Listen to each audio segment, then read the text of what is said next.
ಕರಿತೀವಿ ಅಂತ ಅವ್ರನ್ನ ಮನವೊಲಿಸುವಂತ ಪ್ರಯತ್ನಕ್ಕೆ ಅಂತಾನೆ ಈ ಡಿನ್ನರ್ ಅನ್ನ ಇಟ್ಕೊಂಡಿದ್ದಾರಾ ಅನ್ನೋದು ಪ್ರಶ್ನೆ. ಹೈಕಮಾಂಡ್ ನಿಂದ ಬಂದ ಸಂದೇಶವನ್ನ ತಲುಪಿಸಲಿದ್ದಾರೆ ಸಿಎಂ.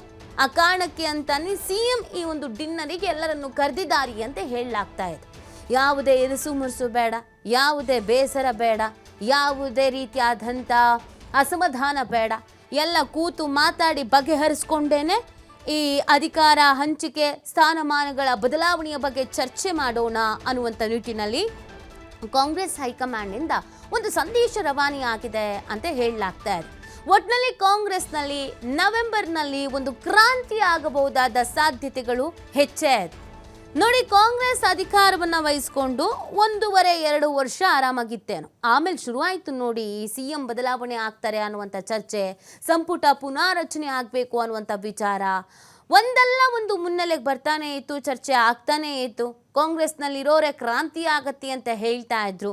ಈಗಾಗ್ತಿರುವಂಥ ಬೆಳವಣಿಗೆಗಳು, ಎಲ್ಲರೂ ಸೇರ್ಕೊಂಡು ಮೀಟಿಂಗ್ ಮಾಡ್ತಾ ಇರೋದು, ಒಂದೊಂದು ಸಮುದಾಯದವ್ರು ಹೋಗಿ ಮೀಟಿಂಗ್ ಮಾಡ್ಕೊಂಡು ಬರ್ತಾ ಇರೋದು, ಕೆಲವರು ಲಾಭಿ ನಡೆಸ್ತಾ ಇರೋದು, ಕೆಲವರು ನಮಗೆ ಅಧಿಕಾರ ಬೇಕು ಅಂತ ದುಂಬಾಲು ಬಿದ್ದಿರುವಂಥದ್ದು, ಹೈಕಮಾಂಡ್ ನಾಯಕರನ್ನು ಕೇಳ್ಕೊಳ್ತಾ ಇರೋದು, ಇಲ್ಲಿರುವ CM DCM ಹಿಂದೆ ಬಿದ್ದಿರೋದು, CM ಮತ್ತು DCM ಅವರ ಈ ಡಿನ್ನರ್ ಪಾರ್ಟಿ ಆಗಿರ್ಬೋದು ಅಥವಾ ಸ್ಟೇಟ್ಮೆಂಟ್ಗಳಾಗಿರ್ಬೋದು, ಇದನ್ನೆಲ್ಲ ಗಮನಿಸ್ತಾ ಇದ್ರೆ ಖಂಡಿತವಾಗಿಯೂ ಕಾಂಗ್ರೆಸ್ನಲ್ಲಿ ಒಂದು ಬದಲಾವಣೆಯ ಪರ್ವ ಪ್ರಾರಂಭ ಆಗತ್ತಾ, ಬದಲಾವಣೆಯ ಗಾಳಿ ಬೀಸುತ್ತಾ ಅನ್ನೋ ಪ್ರಶ್ನೆ ಹುಟ್ಕೊಳ್ತಾ ಇದೆ.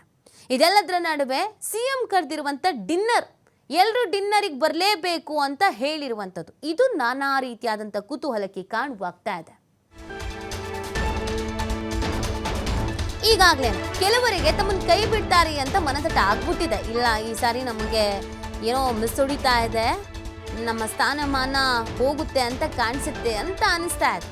ಹೀಗಾಗಿ CM ಏನೇ ನಿರ್ಧಾರ ತೆಗೆದುಕೊಂಡ್ರು ಓಕೆ ಅಂತ ಹೇಳ್ಬಿಟ್ಟಿದ್ದಾರೆ. ನೀವೇನು ಹೇಳಿದ್ರು ಓಕೆ ಸಾಹೇಬ್ರೆ ಅಂತ ಹೇಳ್ಬಿಟ್ಟಿದ್ದಾರೆ. ಇನ್ ಕೆಲವರು ಕೈ ಬಿಡಬಹುದೆಂಬ ಆತಂಕದಿಂದ ಭರ್ಜರಿ ಲಾಭಿ ಮಾಡ್ತಾ ಇದ್ದಾರೆ. ಅಯ್ಯೋ, ಇನ್ನೂ 2 ವರ್ಷ ಆಗಿದ್ದಷ್ಟೇನೆ ಅಧಿಕಾರ ಸಿಕ್ಕಿ ಆಲ್ರೆಡಿ ನಾವು ಬಿಟ್ಕೊಡಿ ಅಂದರೆ ಹೆಂಗೆ, ನಾವಂತೂ ಬಿಟ್ಕೊಡಲ್ಲಪ್ಪ ಅಂತ ಕೆಲವರು ಲಾಭಿ ಮಾಡೋದಕ್ಕೆ ಶುರು ಮಾಡಿಬಿಟ್ಟಿದ್ದಾರೆ.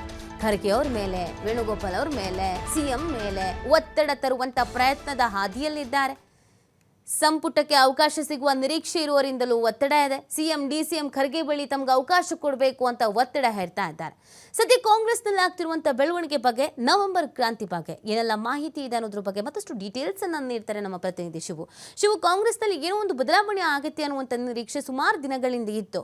ಇತ್ತೀಚೆಗೆ ಕಾಂಗ್ರೆಸ್ನಲ್ಲಿ ಆಗ್ತಿರುವಂಥ ಆಕ್ಟಿವಿಟೀಸ್ಗಳನ್ನು ಗಮನಿಸ್ತಾ ಇದ್ರೆ ಆ ಬದಲಾವಣೆ ಸನ್ನಿಹಿತ ಅಂತ ಅನಿಸ್ತಾ ಇದೆ.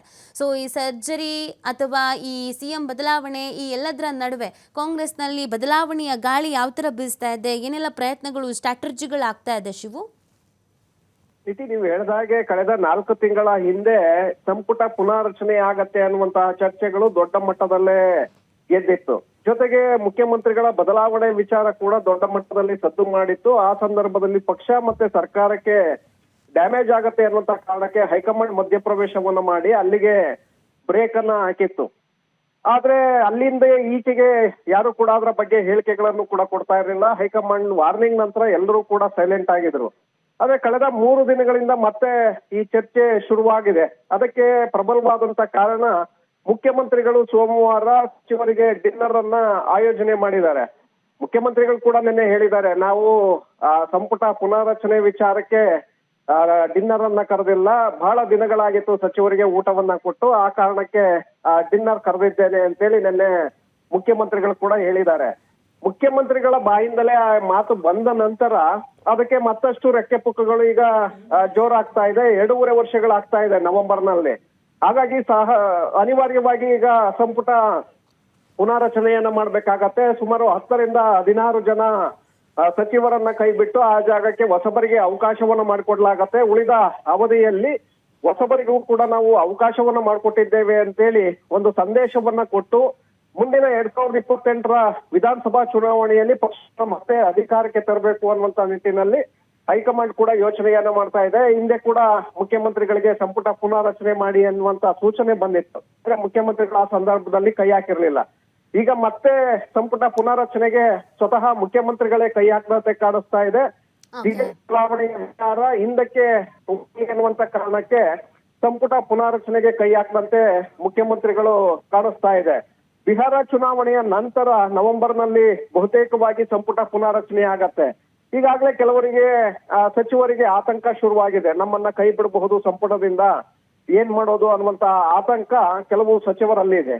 ಕೆಲವು ಸಚಿವರು ಹೇಗಿದ್ರು ಈಗಾಗಲೇ ಮಾಧ್ಯಮಗಳಲ್ಲಿ ನಿರಂತರವಾಗಿ ಇಂಥವರನ್ನ ಕೈ ಬಿಡ್ಲಾಗತ್ತೆ ಅನ್ನುವಂತ ಸುದ್ದಿಗಳು ಏನ್ ಬರ್ತಾ ಇದೆ.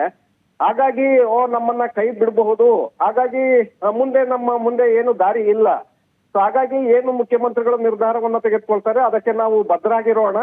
ಕೈ ಬಿಟ್ರೆ ನಾವು ಶಾಸಕರಾಗಿ ಮುಂದುವರಿಬಹುದು ಅನ್ನುವಂತ ಅಭಿಪ್ರಾಯದಲ್ಲಿ ಕೆಲವು ಸಚಿವರು ಇದ್ದಾರೆ. ಇನ್ನು ಕೆಲವು ಸಚಿವರು ಕೈ ಬಿಡ್ತಾರೆ ಅನ್ನುವಂತ ಯಾರಿಗೆಲ್ಲ ಅನುಮಾನಗಳಿದೆ ಅಂತಹ ಸಚಿವರು ಮತ್ತೊಮ್ಮೆ ನಾವು ಸಂಪುಟದಲ್ಲಿ ಉಳಿದುಕೊಳ್ಬೇಕು ಅನ್ನುವಂತ ನಿಟ್ಟಿನಲ್ಲಿ ವೇಣುಗೋಪಾಲ್ ಅವರ ಮೇಲೆ, ಖರ್ಗೆ ಅವರ ಮೇಲೆ, ಮುಖ್ಯಮಂತ್ರಿಗಳ ಮೇಲೆ ಒತ್ತಡವನ್ನ ತರ್ತಾ ಇದ್ದಾರೆ.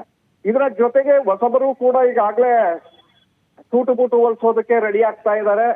ಹಿಂದೆ ಕೂಡ ಅವರು ರೆಡಿ ಆಗಿದ್ರು, ನಮ್ಗೆ ಅವಕಾಶ ಸಿಗತ್ತೆ ಅಂತ ಹೇಳಿ. ಸೊ ಈಗ ಸಂಪುಟ ಪುನಾರಚನೆ ಆಗಿದ್ದೆ ಆದ್ರೆ ನಮ್ಗೆ ಸಹಜವಾಗಿ ಅವಕಾಶ ಸಿಗುತ್ತೆ ಅನ್ನುವಂತ ನಿರೀಕ್ಷೆ ಬಹಳಷ್ಟು ಮಂದಿಗೆ ಇದೆ.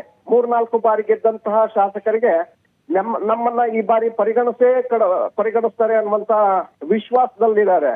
ಸೊ ಅಂತವರು ಕೂಡ ಮುಖ್ಯಮಂತ್ರಿ ಹಾಗೆ ಎಐಸಿಸಿ ಅಧ್ಯಕ್ಷರ ನಿವಾಸಗಳಿಗೆ ಎಡತಾಗ್ತಾ ಇದ್ದಾರೆ. DCM DK ಶಿವಕುಮಾರ್ ಅವರ ನಿವಾಸಗಳಿಗೂ ಕೂಡ ಭೇಟಿಯನ್ನ ಕೊಡ್ತಾ ಇದ್ದಾರೆ. ಅವರ ಮೂಲಕ ಹೈಕಮಾಂಡ್ ಗಮನವನ್ನ ಸೆಳೆಯುವಂತ ಒಂದು ಪ್ರಯತ್ನವನ್ನ ಈಗಾಗಲೇ ಕಳೆದ 2-3 ದಿನಗಳಿಂದಲೂ ಕೂಡ ಮಾಡ್ತಾ ಇದ್ದಾರೆ.